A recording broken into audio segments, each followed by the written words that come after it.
Hi guys, and welcome back to Channel of the Living Dead. Just this weekend, I finally managed to pick up a figure that I've wanted for, well, basically as long as I've been collecting horror figures. I've meant to pick it up so many times, and pretty much every time it got pushed to the side because I would get distracted by something and pick up something else that I wanted. But like I said, I finally got him this weekend, and I got a couple more from the same line that I'm psyched to have. So let's go check out this intro and come back and check them all out.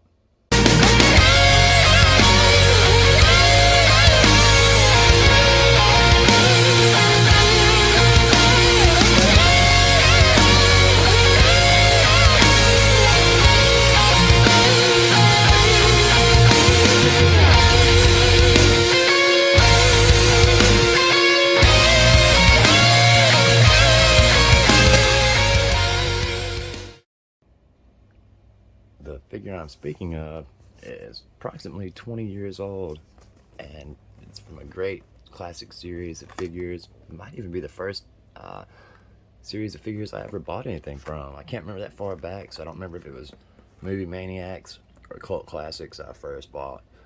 But whatever it was, it's been, would have lost it years and years ago.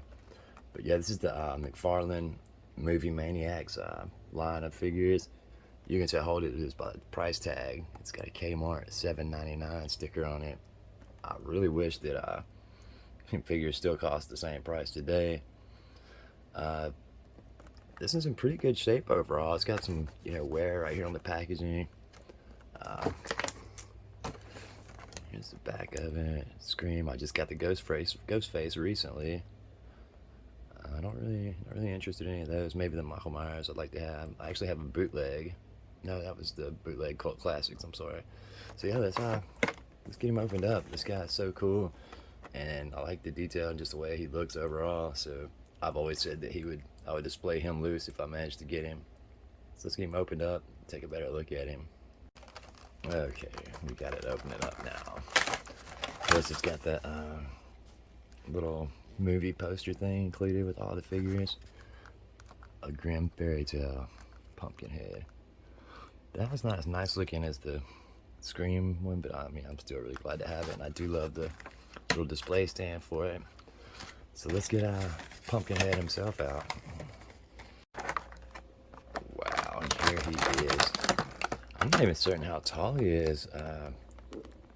He's got to be bigger than 8 inches. I'm pretty sure that Movie Maniacs are 8-inch figures, but Pumpkinhead, I mean, it might just be a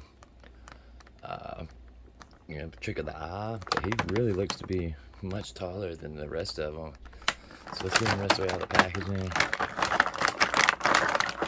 Look at that. That is fantastic, man. He looks pretty much, it's like a really well done sculpt. It pretty much looks just like the Pumpkinhead from the movie. That is so cool. I'm so psyched to finally have him. I gotta figure out which shelf he's gonna go on. He's too cool to just be not displayed somewhere special. Yeah, check him out. Let's move on to the next one we have. I've wanted that particular Pumpkinhead for 15, 20 years, so it's super cool to finally have added it to the collection. The next one, this one's definitely getting opened. Packaging's not that great a shape, and there's a lot of yellowing on the bubble. Not to mention, I just would like to have him loose with all the rest of my Leatherface stuff. So let's get him opened up and see how he looks out of the box. I actually think that his poster is a little nicer than the Pumpkinhead poster. So that one's kind of dreary, and just the coloring on it is not very, doesn't catch the eye very much with the white background on this one, and the old one-sheet art from the first Texas Chainsaw Massacre. It looks really cool. I didn't even notice this in the packaging, but we have an arm and head. I don't remember that head from the film. It's cool to have though. I like the arm especially. So let's get Leatherface himself out. This sculpt is not my favorite. I mean, it looks pretty cool, but you can tell it's 20 years old. I do love the chainsaw though. Holy crap, that is a super nice chainsaw. I really like this gut bucket or whatever he comes with. That was cool displayed with him. Then we got the mallet. So he's got some like really cool accessories and a lot of stuff with him. I'm really happy as far as that goes. I wish his sculpt were a little better, particularly his mask, but he's still really cool, and I'm glad to have him in the collection and amongst my other Leatherface stuff. Let's get him out. One thing I noticed as I was putting the chainsaw into his hands, he has almost zero articulation. His arms will go up and down, and one of his wrists was not like it's supposed to span.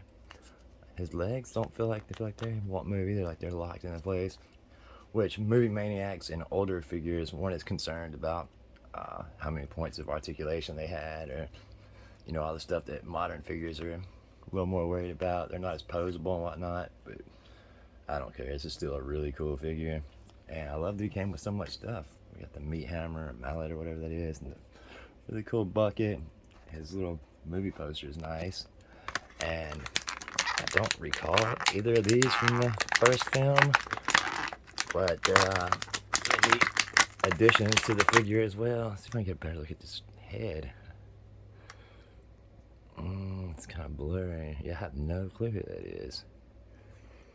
I don't remember anybody with a goatee in the original Texas Chainsaw Massacre. It's cool still. We have a decapitated head. And the arm in particular, I really like. Or forearm, I guess you'd say. So yeah, these are all this stuff is really cool, and I'm super glad to have it now.